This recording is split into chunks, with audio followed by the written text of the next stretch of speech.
జనగామ జిల్లా పాలకుర్తి మండల కేంద్రంలోని బీఆర్ఎస్ పార్టీ కార్యాలయంలో మాజీ మంత్రి దయాకర్ రావు సమక్షంలో శాతాపురం దుబ్బాతండ గ్రామ తాజా మాజీ సర్పంచ్ బూకే యాకూబ్తో సహా 10 మంది కాంగ్రెస్ కార్యకర్తలు బీఆర్ఎస్ పార్టీలో చేరారు.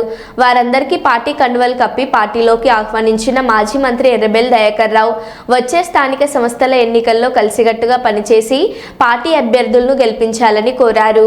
ఈ కార్యక్రమంలో మండల అధ్యక్షులు పసునూరి నవీన్, మాజీ జెడ్పీటీసీ పుస్కూరి శ్రీనివాసరావు, ఏఎంసీ మాజీ డైరెక్టర్ వేణు, ఎడవెల్లి కృష్ణ, మహేందర్ నాయక్ తదితరులు పాల్గొన్నారు.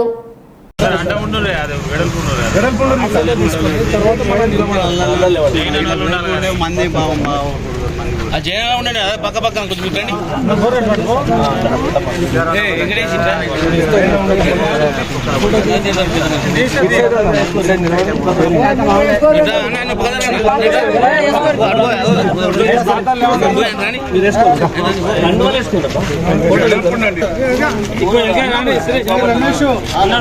తెలంగాణ కేసీఆర్ నాయకత్వం, కేసీఆర్ నాయకత్వం,